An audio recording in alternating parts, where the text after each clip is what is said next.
Coming in at number 32 in our top 100 video games of all time is a game from 2002 called Splinter Cell. Now, we had played stealth games before this, we had. but they all felt a little esoteric and a little abstract and a little weird. This one made stealth accessible to a whole range of people who'd never played a stealth game before. And a large part had to do with a couple of things. First of all was the ability to play with light and shadow in some very unique and fulfilling ways. And the other thing that Splinter Cell introduced that really changed everything was the mobility of our lead character, Sam Fisher. He was much more flexible, much more acrobatic. He could do a lot of cool things that, you know, frankly, Solid Snake was never able to do. But he was a cool and a very real world, very credible, very believable kind of way. He wasn't this kind of half man, half superhero. He was all man. You felt his vulnerability as you were playing this game. And I love this character. I love the defining characteristics of this character. I love his stubbly chin. I love his gravelly voice provided by Michael Ironside. Sam Fisher. I can't believe you beat me here. I like to be early. I love the triangle of 3 green lights on his face when he puts on the night vision goggles, which becomes such a huge part of playing this game. And I remember buying this game when the original Xbox came out and feeling like, wow, I'm seeing what this new machine can do. I'm seeing something really special here. Into the future.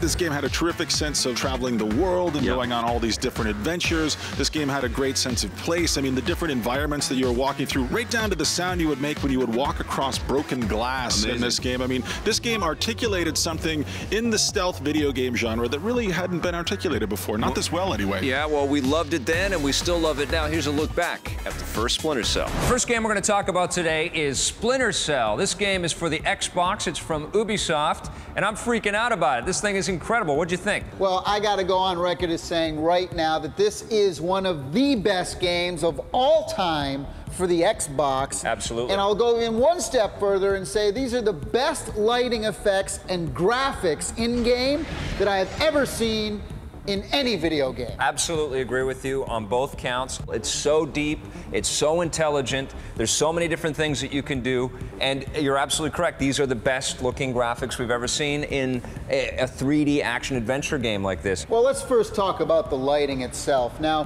what this game has is the real-time light rendering, and what I mean by that is, let's say you got a fan running, right? That's very and you got the sun, you like that? Yeah. And then the sunlight is coming through the fan. Yeah. You will see the shadow moving on the ground as the sunlight's coming through. If you walk through that, the light and the fan the shadow will be on your body. There's also night vision visors which play a lot into this game as well. You're constantly hitting your night vision, and again the effect, the way the background is kind of out of focus and the graininess. And there's also heat-seeking visors as well, so you can track people by their heat. I like the little optical camera that you can stick up through slats in the floors and through doors and stuff like that, and you can actually look, and it has a sort of fisheye, like The Rock.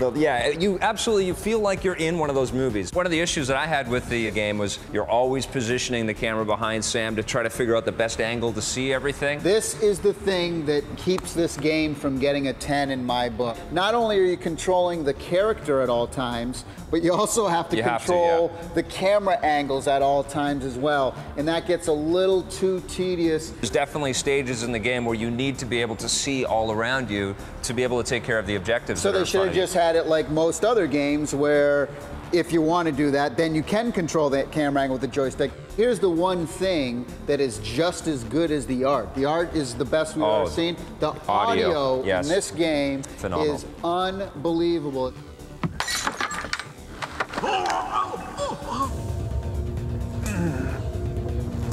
Footsteps play a very important role in this game, and sneaking around and all the different things. And they got the footsteps perfect. I mean, they never sound the same. And thank God they did it right, because it just adds that much more to the experience. It really is all in the details. Just the fact that you can go in and shoot out the fluorescent lights hanging in like a prison cell or something like that, and you see the glass shatter and you hear it, and it's so satisfying. I'm giving Splinter Cell 10 out of 10. I'm giving it a 9.5. Now, obviously, the first Splinter Cell game turned out to be a massive hit, and there's been lots of excellent Splinter Cell memories along the way, but it all started in 2002. Congratulations, number 32.